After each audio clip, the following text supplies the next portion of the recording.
Hi, folks. I was just at a conference. Jeremie and I were just at a retreat the other day, and I kind of ran through the assets on our side working on these issues. And the one I think that struck most is we don't have one full-time paid lobbyist working on what I call tax fairness issues in this town.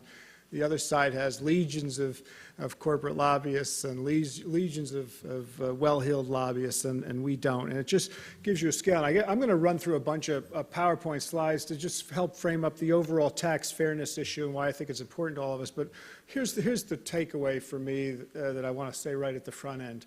And Jan Schakowsky, a representative from Illinois, says this to me all the time.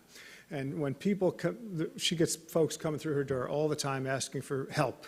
And it's usually help to increase federal spending for education or Head Start or college assistance or food stamps or job training money. And the thing she leaves people with is, are you telling members of Congress to raise taxes to make sure that the rich and corporations pay their fair share of taxes? And almost always, she says, they say to her, no, we're not doing that. And she says, well, then that's the problem. You can't keep coming up here and ask us for more money. You have to come up here and ask us to restructure the tax system so that wealthy folks and corporations are paying a lot more of their fair share. Otherwise, we are not going to move the needle on these issues.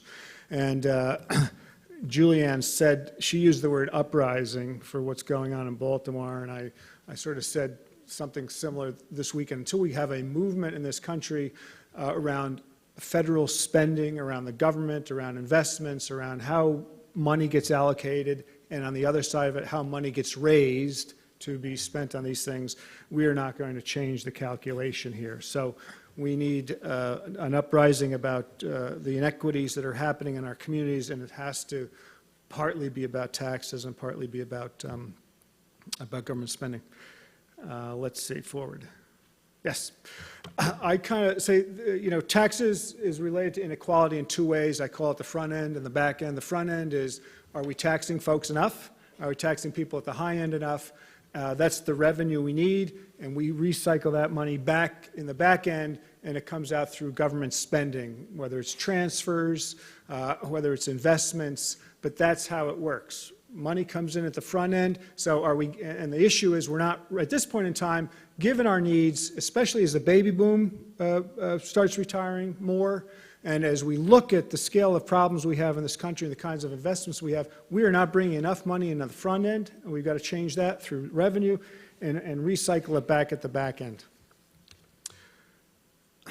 There's a lot of scholarship now about tax rates and the top marginal tax rate and how important it is in remedying inequality. This slide shows we used to have a top marginal tax rate in 1954 of 91%. Today it is now just under 40%, so it's less than half of what it was.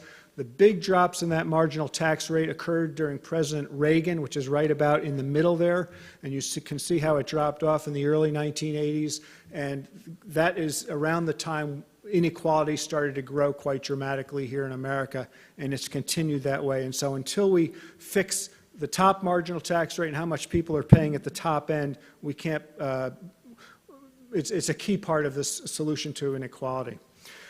There's another kind of revenue and another kind of wealth and another kind of income in this country, and that's through investment income. The top marginal tax rate relates to your wages and your salary. But there's a whole other, and Dorothy's going to talk about it, so I won't spend much time, but there's a whole other way that money is made and that money gets taxed, and it's what we call wealth or what we call investment income. And you can see from this slide that green is the 68% of this money, 68% of investment income is being made by the top 1%. So 2/3 of money from stocks, bonds, property, dividends is coming from folks, is going to folks at the very top end. Then another 24%, so almost the entire kitty, over 90%, is coming to the top 20% of Americans. But that money is being taxed at a much lower tax rate. The tax rate there is 24%.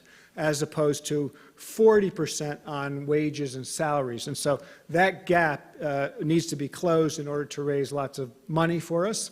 And that's why Mitt Romney was so happy when he ran for president back in 2012. We remember Mitt Romney was, we suddenly found out, because he had to release his tax records, that he was paying a 14% effective tax rate.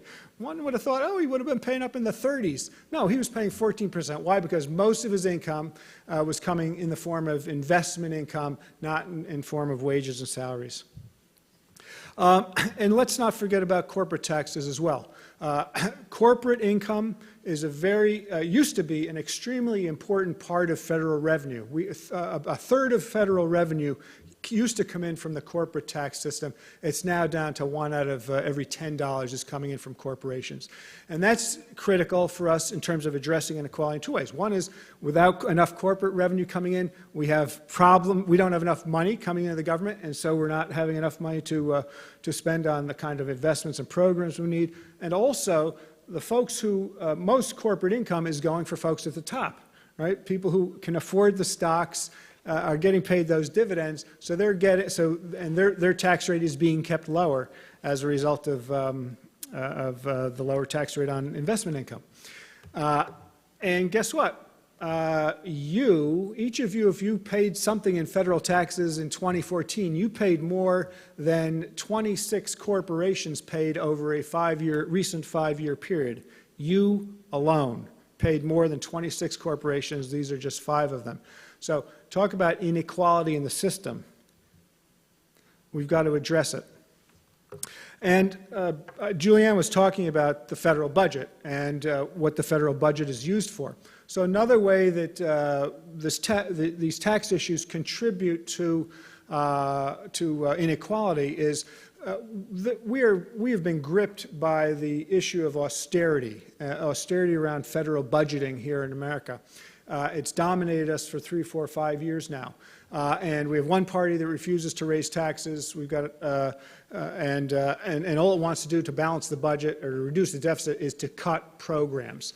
And this is what's happened over the last 4 years in the budget debate. 8 out of $10 in deficit reduction have occurred in program cuts, and only 2 out of $10 has occurred from revenue increases. That's a huge imbalance that contributes to inequality. It means it means the vital protections for our families are being chopped, and the revenue is not coming in to make the new investments. Again, we've got to change that. We don't really need to talk about this. This is tax expenditures. It's part of what Jeremie was talking about, but just to put it in perspective, the 1.1, the 1145 on the left, that left-hand bar, that is the money each year. So it's over $1 trillion, $1.1 trillion in tax expenditures, tax spending through the tax system is happening. That dwarfs what's being spent on Social Security. It dwarfs what's being spent on Medicare and Medicaid, just to give you a perspective. So unless we address these tax issues, these tax expenditures issues, we're not going to be able to solve our problems.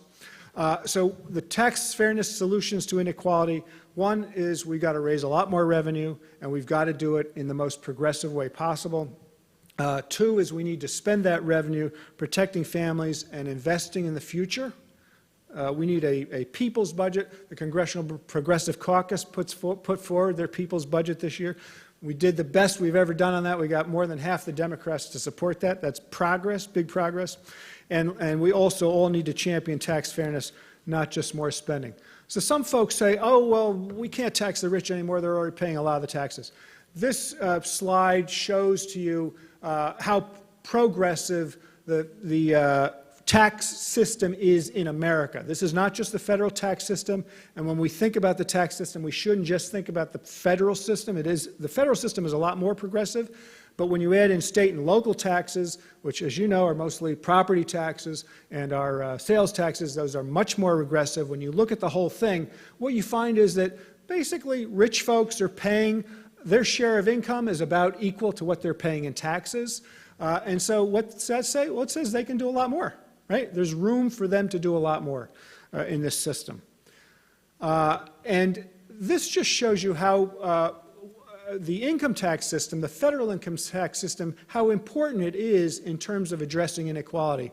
That blue bar on the left that says $306,000, that's the median income for the top 20%, the richest 20% of Americans. And right next to it is $14,000. That's the median income for folks who are in the bottom 20%. Now, it says there's a 21 times difference between that highest income and that lowest income. If you look at the next set of data, that top income drops down to $229,000. That's because of the progressive tax system. Again, this is just on income tax. It doesn't even take account of investment taxes. The $14,000 stays the same because people who are making $14,000 aren't paying anything in income taxes here in America. So the difference there shrinks to 17 times. That's a 25% difference. So the income tax system at the top end reduces reduces inequality by 25%. We have a lot more room to make adjustments to the income tax system and to the investment side of the equation, and that will shrink inequality even more. I'm going to skip that. Lastly, folks asked me for prognosis for change, and maybe we can talk about a little bit more of that in the Q&A. Basically, our goal is to raise a lot more revenue and to do it in a progressive way. The fight here in Washington at this point in time is around, will there be some reform on the corporate tax system? There's pent-up demand by corporations to reduce their tax rates.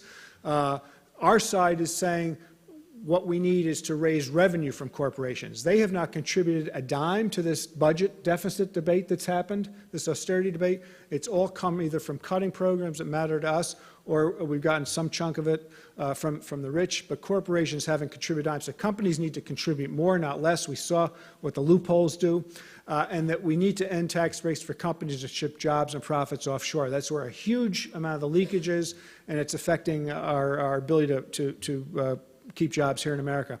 I think Ida will talk about renewal of refundable tax credits. That's going to be a major battle here this year. Individual tax reform is not on the horizon for this Congress because the Republicans have said there's no way they're going to raise taxes on the rich, so it doesn't hurt. The point here is that we're in a period of time, presidential campaign coming up. Candidates are going to be debating these issues. What we need to do, what I encourage us all to do, is to have a big conversation about this. Elections are about big, bold ideas. We need to make tax fairness a big, bold idea if we want to do the things we all want to do. Thank you.